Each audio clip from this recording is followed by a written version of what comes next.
you auditioned for The Voice. You went through part of the process of The Voice. So, like, what was that like, kind of jumping into that world of, like, the auditioning and, like, you see, like, the lines of people just waiting to audition. You're kind of, like, getting, like, tossed around to that. What was it like? Yeah, so this was the pre-COVID process. So my wife had talked me into doing it in 2017 was the first time that I tried it. And they had open call auditions in Philly. Now you just send a video in from online somewhere. The open call is, totally virtual anymore. You don't travel like you used to.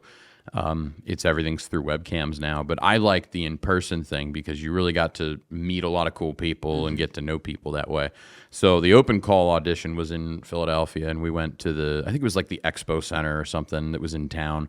And they gathered us into a room once you got inside, and they broke you up into groups of 10, and they had a judge in each room. I don't know if it was a producer or what, but they had somebody in each room, and 10 of you were grouped at once, and you each got to do like a chorus and a verse of a song. So you guys are all like sitting watching each other perform? Yeah, we were sitting in a circle, kind of in chairs, kind of like this, and the judge was behind a table, and she had like a long list of names and stuff.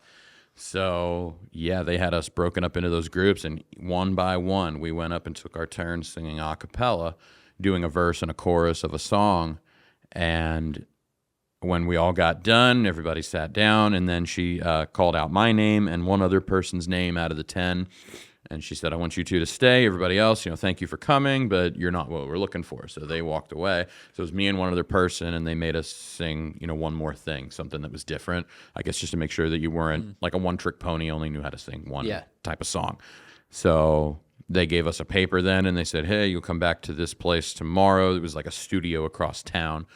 And they call it the callback audition. So I went back home, drove down to Philly the next day again, and they had you do a couple of songs for an audition. Some of them you had to do to a backing track, I guess, so they could see if you had stage moves or not. I'm not very good without a guitar, but they must have liked the tape, so they taped me and sent it back to L.A., and they said, if they like you, you'll get a call. Well, I got a call to go to Los Angeles.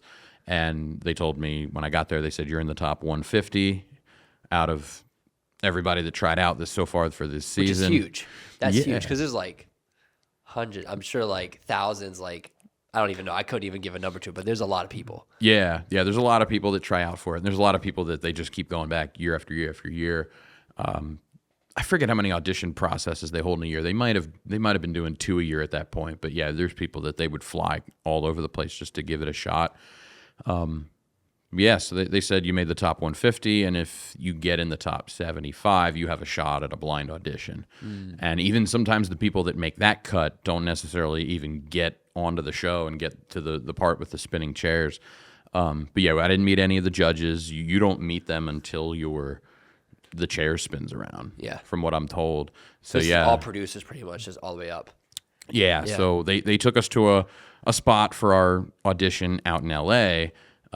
We were in a hotel and everything for a couple of days, and they took us to a spot when it was time to audition, and it was in a pretty dimly lit room, kind of vibey with candles around, and they said, all right, so do your thing. And we had picked songs ahead of time, and we did our thing, and they didn't pick me that time. They broke us up into 4 rooms, and 1 room was going to make it through. The rest didn't make it. So I was in one of the rooms that didn't make it, and they sent us on a plane home, and I tried another couple times, but I never got that far again.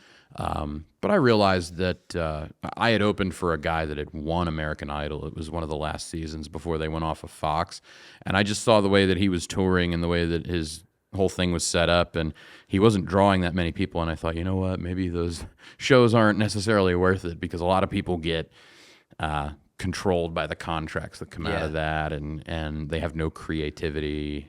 Like, they have no creative control over their careers anymore. Like, they own you. So a lot of people have told me from within the industry, thank God that you didn't, get recruited by them again, and thank God you didn't make it further. And they're like, don't take that the wrong way. And I'm like, no, I understand what you mean now.